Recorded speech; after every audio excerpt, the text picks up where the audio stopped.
What's up, guys? Mike here, host of The Mac Effect, welcoming you guys again to the podcast. I really appreciate all the love and support you guys are continuously giving to The Mac Effect.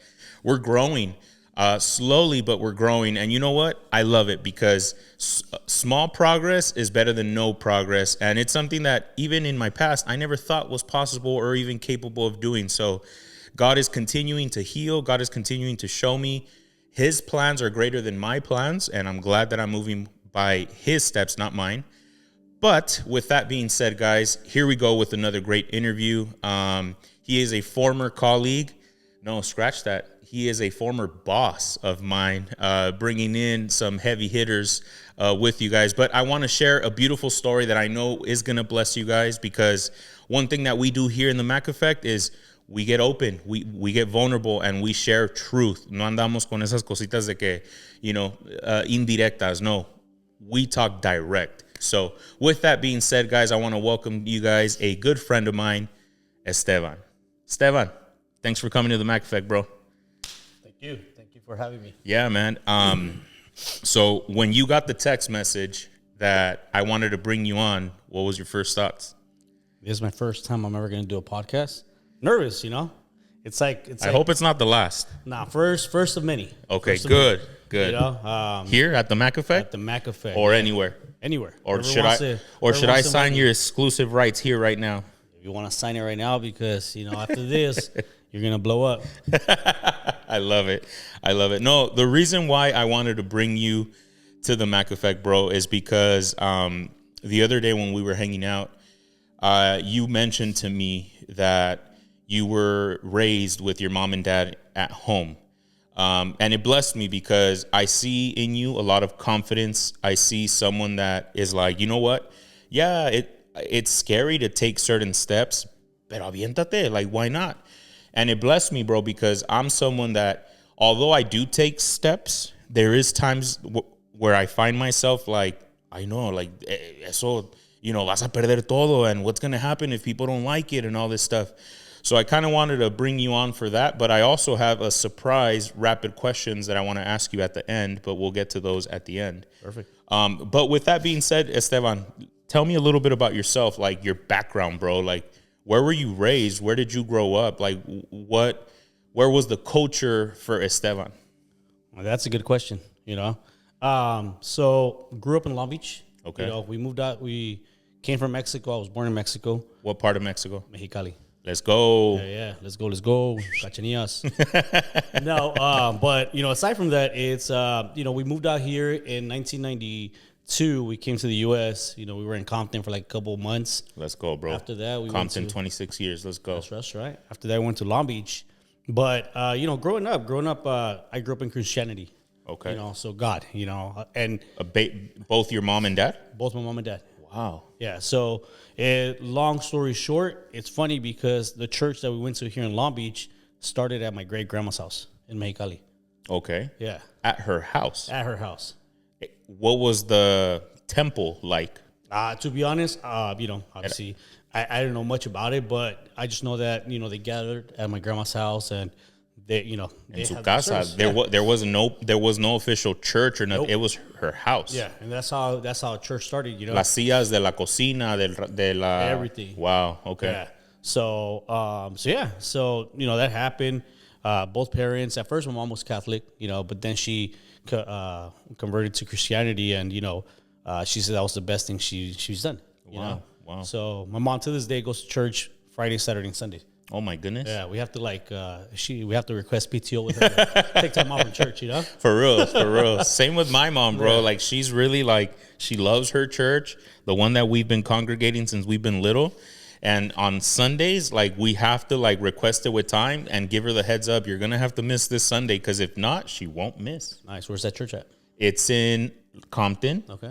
Se llama Iglesia de Jesucristo Fuente de Vida. Okay. Bro, she doesn't let that church go. No.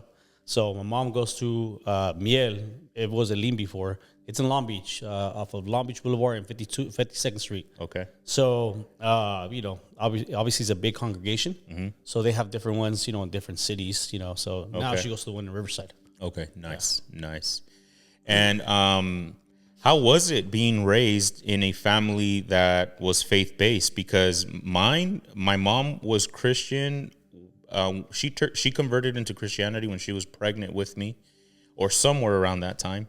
And my dad, till today, is Catholic. So it was just like a battle between them two on a consistent basis. Yeah. But you were raised in a home, how was that?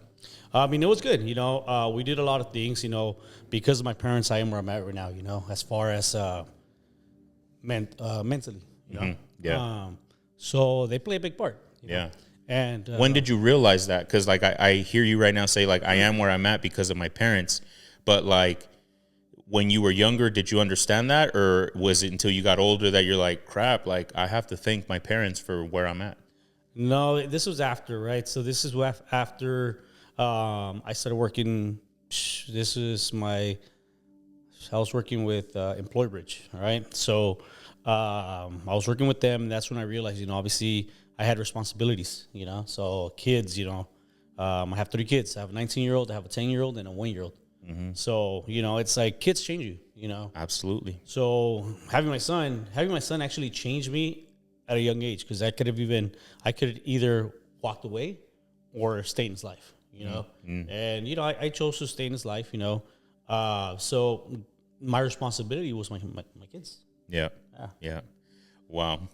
So coming back to the being raised in a household that believed in the Lord, was your family one of those families that was like in church every single time that they had an opportunity to and stuff like that, or no? Yes. So we would go to church Friday, Saturday, Sunday. Okay. All right. And then during the week, ours was Wednesday, Friday, Sunday. Nice. Every Wednesday, every Friday, every Sunday. Nice. And then during the week, they used to do how do you say in Spanish? Midweek?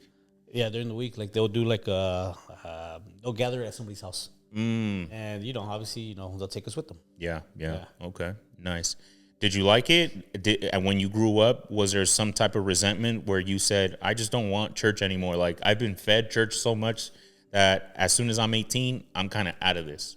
I actually stopped going to church at 13. So okay, there you go. I did baptize. I baptized. I understand what God was. What He did for us. So it's like you have the step of needing to be baptized. So you understood that. Yeah. So, to me, I did that. And when I turned 13, I was like, when you're a teenager, you just want to be out and about, So I was always out. I was always out in the streets. And luckily, nothing happened to me, because I grew up in Long Beach. And Long Beach is not a city to grow up in, if you're a kid. Yeah. Okay. And okay, so by 13, you decided to like, hey, I don't want church anymore. And what was going on after that? How was high school for you? So luckily, I never got into any sort of gangs or never did drugs. So I grew up a kid, a teenager with God on my mind all the time. It's like when your parents, when you grow up, your parents say, "Delante de Dios," did you do this? So tener el temor de Dios. Exactly. So that's how I always, as a kid, as a teenager, that's how I was. What I did was during the weekend, I always played soccer. Yeah. I played at least 5 games, 2 on Saturday and 3 on Sunday. Like a league or just like a random pickup? League. Yeah. Okay, nice. League soccer. So, I was big in sports. And then if not, then I'll just go to my friend's house, which was next door neighbor. Okay. Yeah. Well, side note, we're going to put a pause and continue on what we're talking about right now. But I have to ask this question, bro. Messi or Ronaldo? As much as I like to say, it's Messi. Ooh, interesting. I asked this question a lot, and a lot of people say Ronaldo. So you're one of the first that says Messi. And I think it's Messi. I'm like, he does have more trophies. He has more hardware. Like, how is it that people go to Ronaldo? Although he's really good. But anyways, that's just my thoughts. I'm not too big into soccer. Next question. This is easy, bro. Easy question, okay? Jordan or LeBron? Easy question, bro. Best one is Jordan. I'm not a LeBron fan. We might have to cut this podcast a little sooner than later, guys. Nah, just kidding. We're going to agree to disagree. Yeah. Let's not get into that what debate. What do you like about LeBron? No, you know what, bro? I'm gonna be 100% honest with you. I was a big LeBron fan, but once I saw a clip that said that he said, "There's no party like a Diddy party," bro. I don't know if it was the Holy Spirit, but something gave me conviction, and I was like, oh, man, like, don't get me wrong. What he's done on the basketball court, I can say I give so much props to. People say it's longevity. At the end of the day, he takes care of his body so he can have longevity. Like, you got to respect the work ethic that he has. But yeah, that was something that I was just like, no, bro, like, no manches. Like, I don't know. I just, again, respect everyone's position, but that kind of changed it a little bit in my mind. No, I agree. But anyways, now that we're bringing it back to Esteban. All right, not so much in gangs. How was Esteban academically in school? I mean, Straight A's. I was in the 3.5 student, a 3.5 GPA, but the one thing a teacher told me once was don't pay attention to any subject but math, because you're always going to be dealing with numbers. Yeah. Are you dealing with numbers now? I'm always dealing with numbers. So math is a subject to, if you hate school, just pay attention to math. Yeah. Okay. All right. After high school, what happens, bro? Are we falling in love? Are we finding romance? Are we just jumping straight into work? What's happening? So, I had my son in high school. How old were you? I was 17. Ya, cabrón, andabas bien calientito. You already know. No, but I had my son in high school, so I was 17. Dropped out of school. I didn't finish my high school. So I dropped out and I started working. I started working with my dad. We would do side jobs. We weld. So we would do designs for houses. But yeah, so that was it. It was just working. I think. Well, as a 17-year-old, bro, were you scared at that time? Like, oh crap, this girl's pregnant. Like, what am I gonna do? Or no? No, to be honest with you, and there's a friend out there that I told him when I was like 13, I wanted a kid at a young age. Yeah, I wanted a kid at a young age, and I did it. It's like I wanted to grow up. I wanted to grow up with my kids not being too old. Because a lot of time, I feel like when you have kids after you're 35, it's like it's already too late. I get what you're saying. So oh, tírame piedra, papá, tírame piedra. No, but I'm done, bro. 4, more than enough. I'm good. But okay, so you weren't fearful of that, which is good. This is why I wanted to bring you. This is why I'm sharing with you guys. Like, there's something like, you see when I'm talking to him, like, I'm not saying the guy's arrogant or cocky. No, but there was just something in him that he knew certain things that he wanted. And in my age, when I was his age, no, not at my age, when I was his age, when I was his age at that time, no, I'm saying it wrong. I'm still saying it wrong. When I was 13, 14, and I compare myself to him, I wasn't thinking like him. I was still very just not seeing the world for what it was. I didn't know that I was people pleasing. My parents were going through a divorce, and I was the kid that was in the middle. So it's just, I want to show the diversity of what you grow up with is going to impact your life and what you're living out. Now, it's not where you're supposed to stay. You're not supposed to stay there and just use the victim card. I've had a rough childhood. I've had a rough this, so therefore I'm destined for failure. No, it's we accept what has happened in the past, we forgive, we let go, and we start building from today. So that's one of the reasons why I wanted to bring that different scale. Because to me, bro, I'll be honest with you, 100% honest with you, not buttering you up or anything, but it blesses me that you have that confidence, that there's something in you that just goes, you're teaching me something. Yeah. Have it, Mike. Why are you so afraid of it? Why is it so scary to just make the leap, make the step, And then we'll talk about certain ventures that you're actually doing now, because again, those are things that I'm like, damn, dude, de veras? And you got a family and you got this. And it's like, yeah, I'm doing it. So, okay, we're growing up. You have a kid at a young age. And let me backtrack a little bit, right? Yeah. One of the things, right? It's the one thing that I never saw either was my parents fight. They never, at least I'm trying to remember right now, They never ever fought in front of us, and if they ever did, Wow. you know. So that's one thing that for me was, you know, obviously as kids, it's traumatizing when you see your parents fighting, especially, you know, growing up. You know, it's like you see that on the daily. And a lot of times, you know, it sucks, you know, but I didn't get to experience that. So, you know, I thank my parents for that. You know, it's like, hey, you guys really taught us. Wow. How many siblings are you? So we're four. I have my older sister and two younger brothers. Okay, so you're in the middle, kind of. Okay.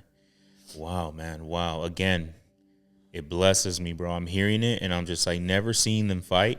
Your normal is I don't see them fight. My normal, bro, was it's vivid in my head, bro. I have to be honest. I have to be open with you guys. Like, I remember there was a time where they were fighting. It got violent, got physical. My dad tried hitting my mom. My mom, to defend herself, grabbed a casting iron, sopas. My dad's bleeding. And you're like, and right now as I'm speaking it, God's healing something in my heart, because it's like, one, you do have to forgive it. Yeah. But that was my normal. That was normal for me. Like, oh, we got to call the cops now. It's normal. Like, we got to have them come and settle it down. And I think those little things are the things that I'm trying to teach the viewers, the listeners. You know, those are the differences where we really have to identify. Like, for you, it's not much to identify, but for whoever's listening, it's like, figure out what it is, the childhood traumas, to forgive, let go, and move forward. Like, for you, it's like you had harmony. So I'm imagining you're trying to bring that into a marriage or into a family. Correct. So I saw your podcast, the last one with Pastor Rudy, right? So a lot of it was man needing therapy, or just people overall. Yes. Right. So one of the things you just mentioned was kids that grew up in families that are divorced or go through trauma. That's what, you know, growing up, you're traumatized. Yep. So that you grow with that. You know, it's like one of the things you say, it's how do you learn to forgive that? Or how do you forgive somebody? Yeah. Right? Because at the end of the day, you know, a lot of people do hold grudges on their parents. 100%. So not just parents, everyone, right? Like I have family members where my dad doesn't talk to his brother, or they get upset, and it's years, bro. Yes, and then that's another subject too. It's like people like that are it's like they live a life of depression, anger, you know, things like that. You know, it's like, dude, I can tell everybody, yesterday already happened, dude. You're not gonna go back to yesterday. Yep. What are you gonna do moving forward? Yeah. You know, a lot of times, you know, siblings stop talking to each other. You know, and it's like, hey, I'm mad at your uncle. Don't talk to him. It's like, come on now. Yep. You guys are being kids right now. You know, at the end of the day, it doesn't affect just, you know, your pops. It affects the family. Yep. Correct. You know? So, correct. And that's what a lot of people need to understand. Yeah. So, okay, we're growing up now. You had your kid. Did you decide to marry this woman, or did you guys just say, no, it's better, you know, and then what's happening on in your love life? Because I know you have 3 kids. I'm just trying to figure out, how did we get here, you know, with 3 kids? I was engaged with my first one. Okay. You know, we were engaged. I proposed and everything. But it's I was also an immigrant, right? So I was an immigrant, and when you know, if I would have got married, I could fix my immigration status. Your papers, yeah. You give me so. You know, the first one thought that's what I wanted. It's like, hey, no, you just want me for, you know, your papers. And I'm like, dude, we're 5 years in, you know, 5 years in, and, you know, you have a roof over your head. You know, I provide, you know, it's like, if it was for the documents, come on now, you know. So that happened, right? So then, you know, it didn't work out. It didn't work out. We separated. I was single for about 5 or 6 years. Wow. I was single. And then I dated, you know, dated here and there. But then met my wife at a warehouse, you know, at work. So we met. You know, it's funny how we met. You know, why does it get you emotional? No, it gets me excited, dude. You know, it's funny because we talk about it all the time. You know, it's like one of the things is me and my wife have a good relationship. Yeah. Like it's like we have a friendship relationship, but we also, you know, we're married. Yeah, yeah. I know? love it. Yeah, so me and her, we talk about it all the time. Just like I think 2 days ago, I was talking to her about it. It's like, hey, remember when you had your red hair? And it's funny because when I saw her, she was in a if you guys know warehouses, she was in a wrapper pelletizer. and she was right there scanning, and I seen her from far, and I was like, damn, I gotta have her. And it's funny because I never in my life, and this is me being honest, I've never asked a girl out or asked a girl for anything. Usually they'll ask me. Not being, not being cocky, not being cocky. Okay, now we're reaching the borderline of cockiness and confidence. But it's like I actually asked her, and when I asked her for a number, and it's funny because I had asked her for her number, and you're working at a warehouse, you can't carry your phone inside, or at least I was that employee that followed the policies, So that's a hint to what he's actually doing now, guys, because that's very safety precautious. So keep that in mind. Yes. So it's So we were right there, and I was like, hey, can I get your number? And she was like, you know what? I don't have a phone. And she was like, give me your number. And it's funny because she didn't have a phone. She got a phone that day. Interesting. Wow. So, I first thought she was lying. She didn't want me or anything, right? But then, she texts me. You got to have a beeper, girl. Yeah. Come on, no manches. I know, at least a two-way. No, but yeah, so, she reached out, and, it was cool. I was like, all right, cool. She's interested. Uh-huh. And it's funny because she even told me her side of the story, right? She was like, hey, you know what? When I saw you, I thought you were the UPS guy because, you always had khaki pants on, khaki shorts. And she was like, and the one thing that attracted me were your legs. I was like, that's right. Okay, this is getting rated R right now. Yeah, no, just so kidding, she was like, you have some nice legs. Bájate los pantalones a ver. Not right now, dude, right now. But yeah, so that happened, dude. And here we are. Here we are. Been together for. Do you have a picture or no? A picture of like back in those days or no? Of me and her? Yeah. Probably in my Google Cloud. Okay, well let me. If you have it, I want to show your picture to the audience. Your before, like when you guys first met, to now. So all right, because of your booty shorts. Got it, bro. That's got right. It. Okay. And with her, you've been married with her for how long now? What is it? 2014. 11 years. 11 years together, years. And how many kids? 9 years married. Okay. How many kids? 2 kids with her. 2 kids. So you have a total of 3. 3. All right. Interesting. And what struggles, if any, do you feel that Esteban has ever gone through when it comes to life? I'll be honest with you. Everybody hits rock bottom. Everybody does. Nobody can say they don't. And I hit rock bottoms multiple times. But it wasn't, to me, what makes me rich is family. It's like having your family makes you rich, but it's like, okay, now I got to provide. Yeah. So the one thing you never want to do in life when you hit rock bottom is give up. Yeah. Because a lot of people do give up. Yep. So giving up is easy. It's getting back up is the hard part. Yeah. So to hit rock bottom and get back up, it's a beautiful thing. Yeah. And that's the struggle that, I had, luckily, a lot of great things happened. And after that, I started working at Employee Bridge and, grew up from an on-site all the way to a branch manager. Okay. Yeah. So what was el golpe? And we don't have to go into details if you don't want to, but what was the golpe that hit you to rock bottom that you were like, damn, like this got me thinking? You know what? It was not having money.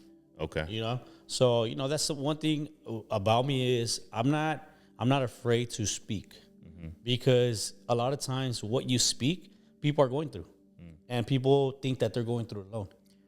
Let me ask you a quick question because I'm just now I'm kind of being led by the Spirit and I don't know if I'm right or wrong on this. Do you feel like if you don't provide financially to your wife, to your kids, do you feel less of a man? You know what? No.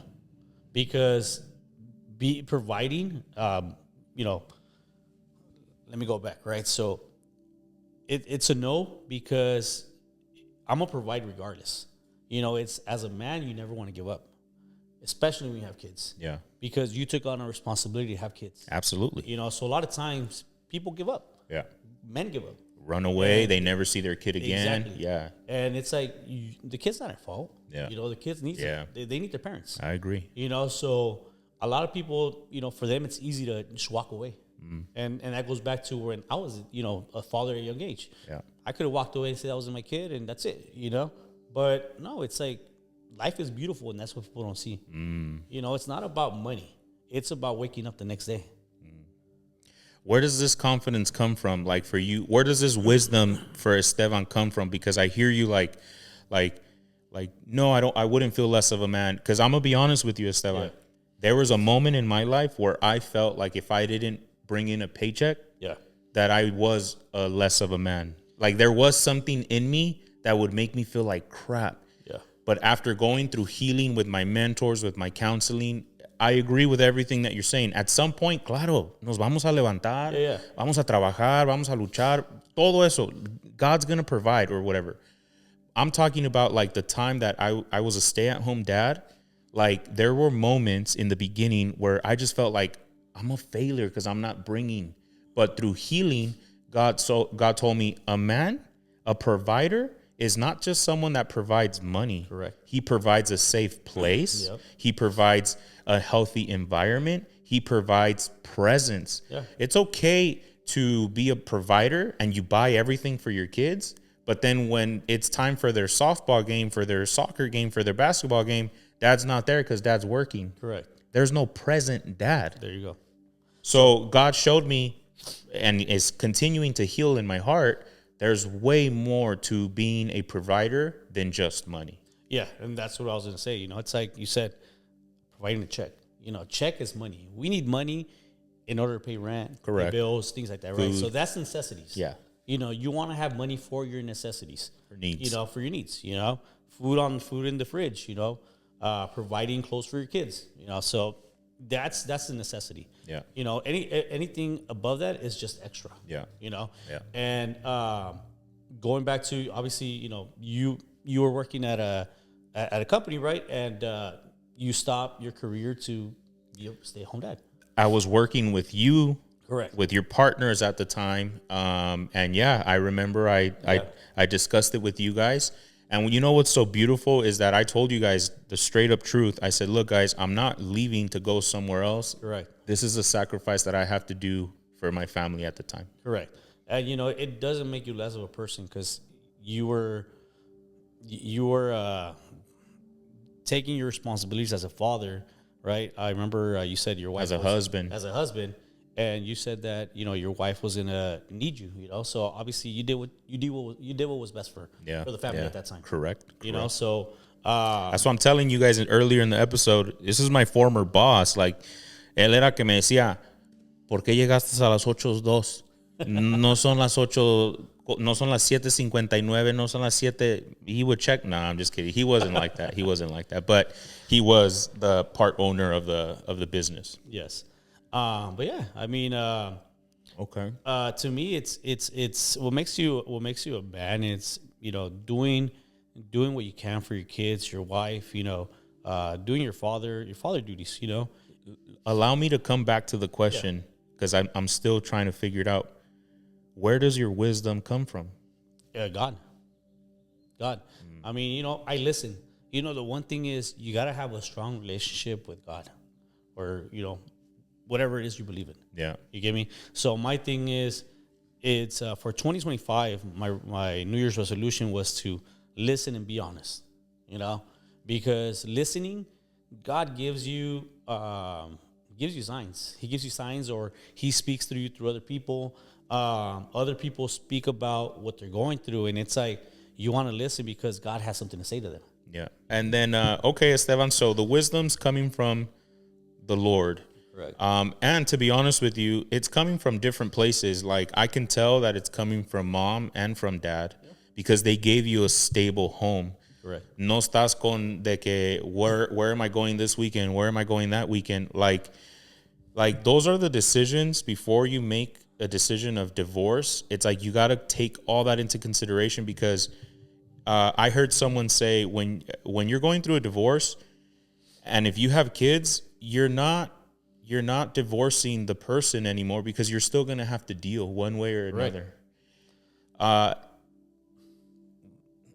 I don't know if you want to answer, but was it ever challenging with your first baby mama and your son, like to be able to visit him and see him and things like that? You know, it's funny you said that because as you were saying that, I was thinking about how, and I was gonna mention it earlier. It's how when you have parents that are split, I don't know why, 90% of the time, you're gonna be in a divorce as well.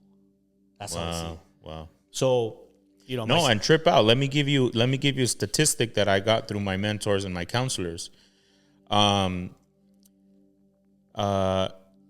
Divorced couples, after 1 year of being divorced, yes, they're asked, did you regret making the decision of divorce? 81% regret making the decision. yes, Trip out, bro. Ahí no paramos.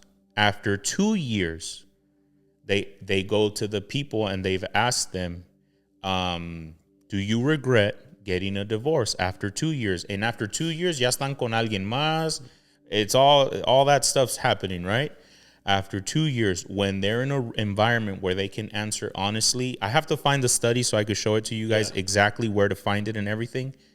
94%, Esteban, regret getting a divorce. yeah, But you know why that breaks my heart, bro? Because not only is it so close to 100%, which is staggering, it just goes to show you how we are emotional people that make decisions out of emotions, and we have to slow down sometimes. yeah. But anyways, so yes, I 100% agree. That's one of the reasons why I myself, I was fighting so much because I didn't want that to happen. But things happen, and it is what it is. So it's funny you mentioned all that, right? Because I'm sitting here smiling, right? Because it happens. It's like my parents are still together. My son's mom, their parents split. So me and her split. But even after we split, in the back of my mind, I always knew that as a kid that kids that grow up with parents that are not together, they don't end up in their first relationship. They really don't. So my son's mom told me after me and her, we separated. She did her thing. She's like, hey, I regret what I did to you. I regret leaving you because you were a great guy. And she was like, and I regret where I'm at right now in life. And it's funny because she's a split, family, and I'm not. But the whole time I was trying to, save it, save our relationship and stuff like that, right? Why? Because I didn't want to have kids with, multiple women, So it sucks, but hey, here we are. Now with my wife, my wife now, it's we don't argue.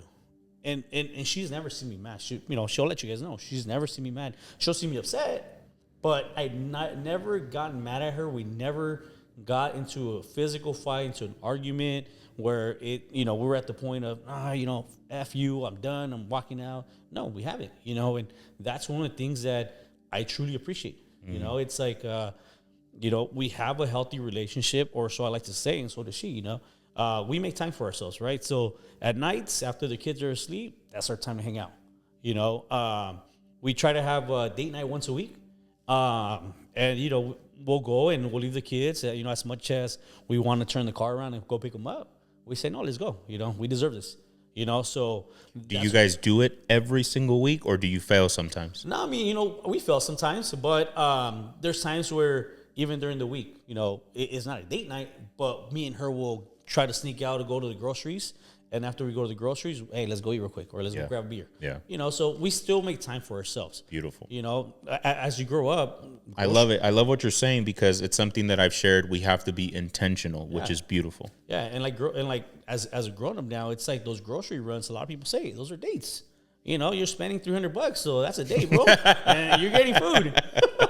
People don't think that, You get home, Mom, Dad, why did it take you guys 6 hours to go to the grocery store? Yeah. Why is Mom wearing Dad's shirt? But yeah, so, you get to that point in life where it sucks because not a lot of people get to see it.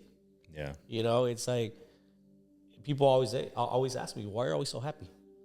It's because the life I have, the life I choose to have, or the family that I have. Wow. Yeah.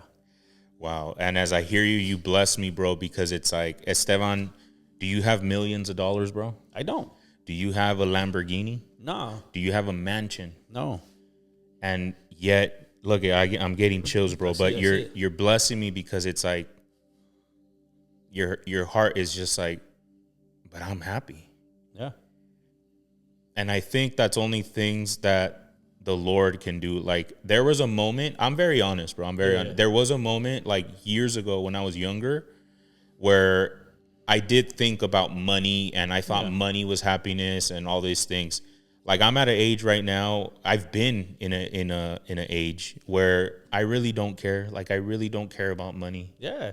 I care about the genuine things. Like I'm going through a really difficult time in my life, but when I have my kids, bro, and when my son tells me like, "Dad, can we play?" Yeah.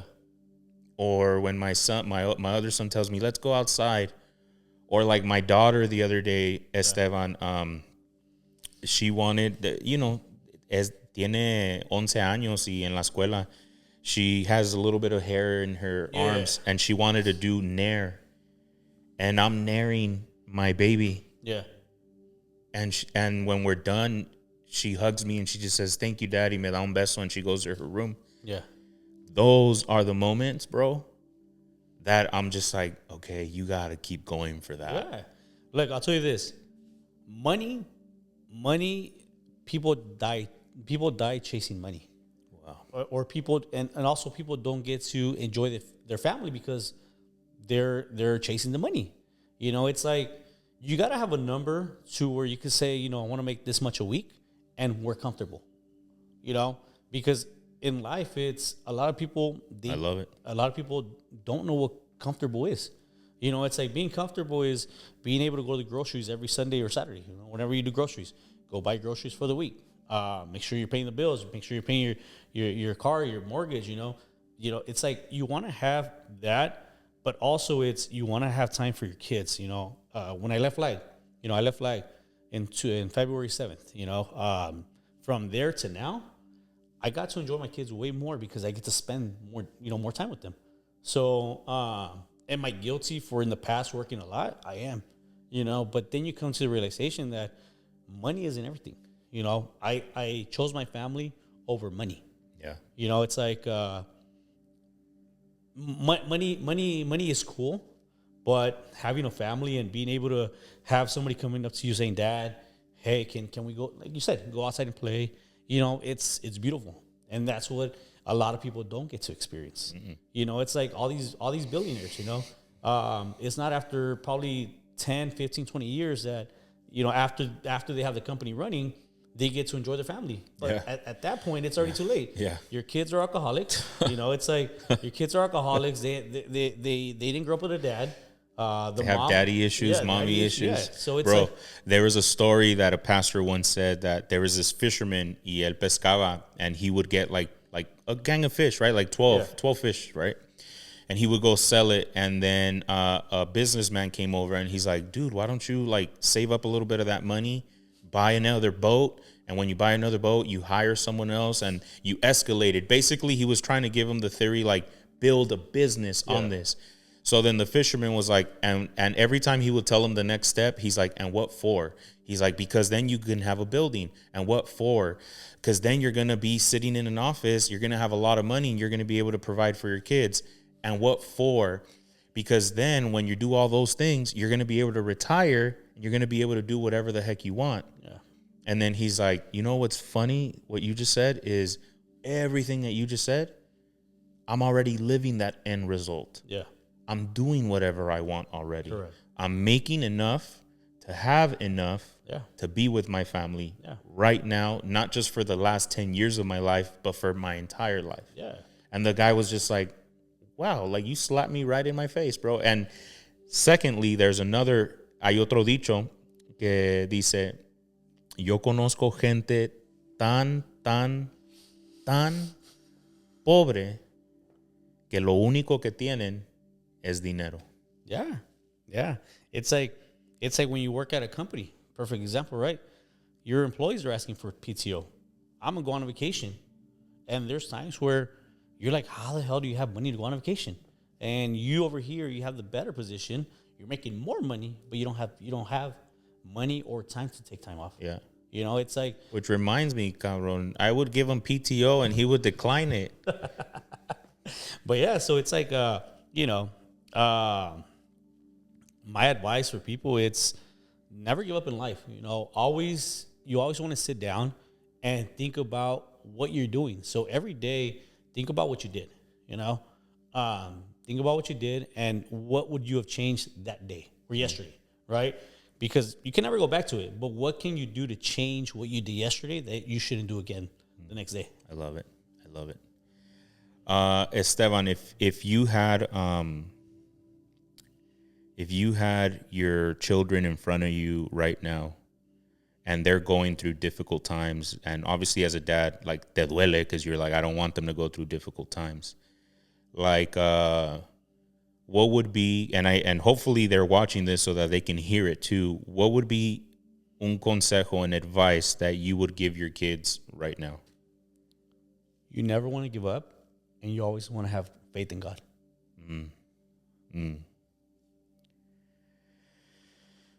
That's good. Very simple, but it's so heavy at the same time. Because the minute you say God, bro, estás hablando de algo que it's one of the best things that you can ever do. Yeah. Are you guys participating? Like, do you guys go to church consistently as well, or not really? No, not really. Okay. It's like, for me, it's, I don't have anything against churches, but, I'm going to be honest, there's always hypocrites. Anywhere you go, especially in a church, they try to criticize you. I'm a Christian. I've heard it. I've heard it myself. So to me, it's more of believing in God, doing right. I mean, I know the principles of what God wants for us, right? And that's what you have to do is make sure you understand that. Because a lot of people, they go to church their whole life till now, but yet they're doing bad, and at church they're angels. And it's like, you're not lying to anybody. The only person you're lying to is yourself. So to me, I always tell myself, if God was in front of me, would this be okay? So good. Which is a trip, right? Because you would think like, well, if you're not congregating, because the Bible does say to congregate. Yeah. So, but I get it. We are going to be surrounded by hypocrites. But no matter where we go, bro, there's going to be hypocrites in Catholic churches. Oh, yeah. There's hypocrites at doctor offices, bro, that say that they're hurt or injured when they're really not. Like, you're going to be surrounded by hypocrites no matter where you go. Correct. However, I do love the fact that I can feel it, that you do have a fear of the Lord in you. Yeah. And many times that I've spoken with you, like, where you'll once in a while say something about, like, God or this or God that. And I'm like, but he doesn't go to church. But he has the fear. And it's something that I'm glad that the Lord tugged your heart enough where you always have him thinking there. Yeah. But then I also thank your mom and dad, bro. Oh, yeah. Because they're the ones that instilled that in you. Yeah. And it blesses me because, again, those are things that God shows me the importance of having a mom and dad at home. Yeah, presence, during the week, on the weekends, my parents would take me to the games. All my brothers, everybody grew up at the soccer games with me. So did they like that? I don't know. I did.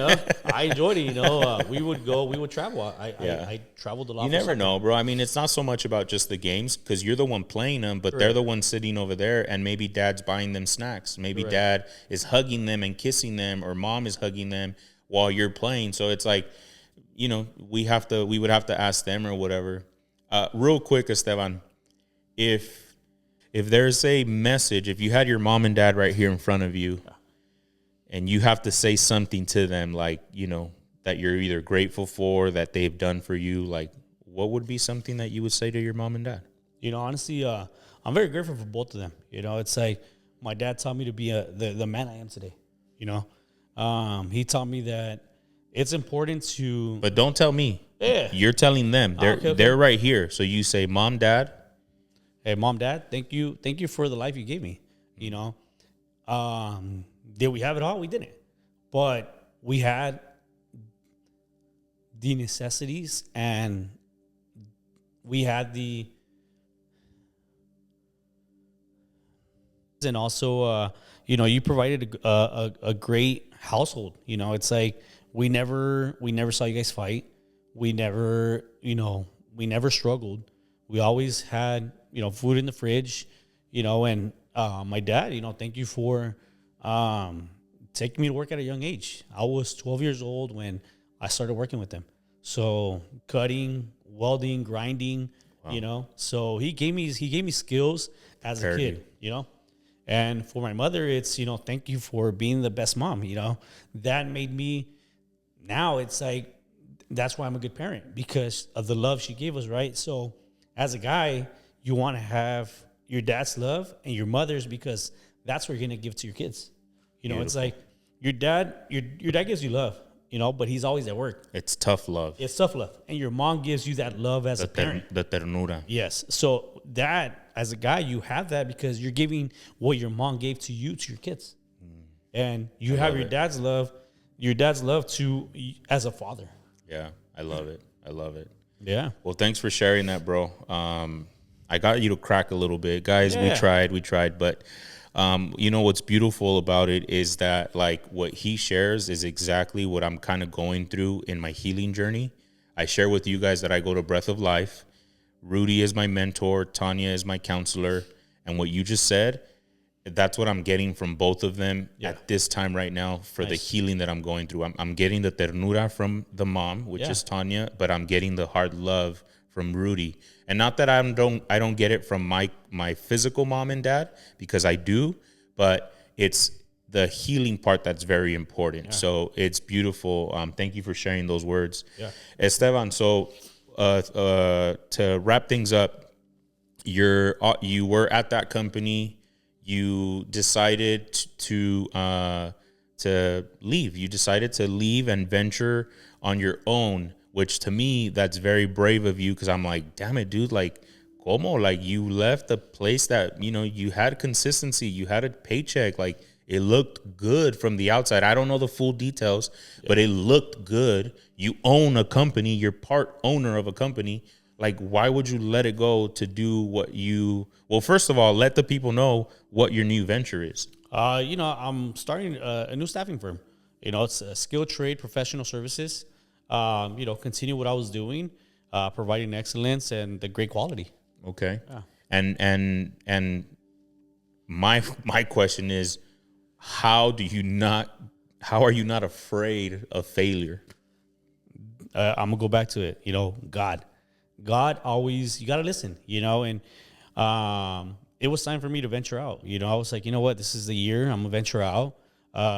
And I just listened to God. The thing for 2025 was listen, so that's what I did. Yeah. And vulnerable moment again, right? The first question that comes to my mind is, how are you not afraid of failure? But in his mind, it registers, take a step, take a leap of faith. Like, why is the first question you think, what if it fails? And God is talking to me right now, and he's hitting me hard, where right now I felt him ask me, well, what if the question is, what if it succeeds? Exactly. Man, that's a trip. It's like, remember I told you last time we met, right? It was the one thing people can't take from you is knowledge. They could take away your car, they could take away your money, they could take away your house.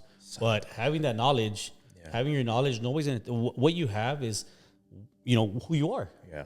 It's like, I'm not gonna say I was a perfect kid either, but I went through a lot in life, and to be where I'm at in life now, to where I was at before, people would look at me and be like, wow, it's, you became this man, and at the end of the day, it's the knowledge, and that's what people need to understand. It's the knowledge you have, don't give up on yourself. What's the name of your firm, bro? EH Services. All right, and I'm going to have that right there. I'll have his contact information, email, phone number, all that good stuff, so that people can reach out. If there's businesses that are listening and you're in need of recruiting services, hit your boy up. He definitely knows he was my boss. He was sometimes teaching me a lot of things. And one of the things that I love about this guy is he's not just BSing you when he's telling you he cares about safety. I'm here to give you witness testimony statement that there is firms, staffing firms till today that say that they care about safety. They really don't. Yeah. This guy doesn't just say it, he really does. Yes. And I witnessed it. I saw it. So I love that because even like on his LinkedIn now, he's constantly posting really good questions that I've never even thought of in my past. And it is a necessity that is needed. And it's something that he provides to his clients. And he's like, dude, I don't just want to fill a role. I want to be a partner in your business. Right. Like, I want to help you because it's a teamwork, guys. It's like, if I can help you lessen injuries, lessen cautions, lessen hazardous materials or hazardous environments, bro, like that's the whole point of growth and stuff. So very proud of you for that, man. No, thanks. I mean, the one thing I'm doing different, I'm selling safety now. It's safety is something that's been put to the side for years, from a lot of companies. Yeah. And the one thing we're coming in is we're doing safety. So, I can't put a lot on there. I can't say a lot because, I want to make sure that the way I'm doing it, I don't want others to mistake it and say, oh, now I'm selling safety, but they're not doing it the right way. Correct. You get me? So, yeah. Correct. And at the end of the day, too, it's like when it comes to recruiting, when it comes to finding the right worker, when it comes to providing safety, all of it is like it's like a tailored suit. Correct. For every company, it's going to look a little bit different. Yes, there is rules and regulations that you must follow, but at the end of the day, it has to be tailored to that one because it's not a one size fits all. No, but the one thing that doesn't change is the process. Correct. The process is the same. You want to make sure that you're getting the right candidates. Correct. But yeah, every industry is different. Okay. Nice. Well, I wish you well in that venture, Esteban. God knows the plans that he has for you. God knows the partners that he has for you. But we'll see what God has in store, man. And thank you for coming. Yeah. Is there anything that maybe I missed that you're like, I kind of want to hit this point? No, I mean, there's going to be a part 2, hopefully, right? Let's get it. So for all the listeners, if you guys have questions, feel free to ask this guy. I'll answer some, Mira, me quita mi trabajo. That's my job. That's what I do. But you know what, bro? That goes to show you that you might have the charisma too to do a podcast or maybe a vision of something, a plan that I have for this specific podcast, because that's one thing that I do every end of the episode is I say, guys, any comments, any questions, please send them your way. And I'm saying it right now, guys. If I miss something, if you guys want to ask him a specific question, you'll have his information where you could reach out to him, which is good. You can also comment it. I'll forward it over to him. Or maybe you want to ask me something, let us know. More than happy to cover these topics. Like, hey, I want to know a little bit more about Baby Mama 1, or I want to know a little bit more about, dad or whatever. Ask them away, bro. We're here. We're open books, because one thing that I want to share, and I have shared it with everyone, is that I'm open because I know people can maybe laugh at me, but I do it because I know there's someone out there that says, I love the fact that he's open and he's willing to help others, and say, my pain is going to serve a purpose of healing for other people. So, yeah. No, and let me add this last comment, right? So, I mean, I watch a lot of podcasts, people are always in the talk, and for those listeners, if you're out there, hey, a lot of times if you have questions, there's no such thing as a dumb question. Ooh, it's like, don't give negative comments, negative feedback. It's, hey, I'm going through this in life, because if you're writing some negativity, you're going through something in life. Yeah. And just know that there's people out there that truly care. I mean, I know you, but if you guys have questions where you guys want to DM Mike directly, feel free. That's what we're here for. Let's get it. Yeah. Let's get it, man. He's gonna start up his own podcast after this, guys. But anyways, with that being said, guys, thank you so much for tuning in. Thank you so much for continuing showing love and support. I hope you guys enjoyed the episode, the information that we put out there. And I'm so excited to see you guys next week. With that being said, the Mac Effect out. Thank you, Mike. Peace, guys. Thank you, Esteban.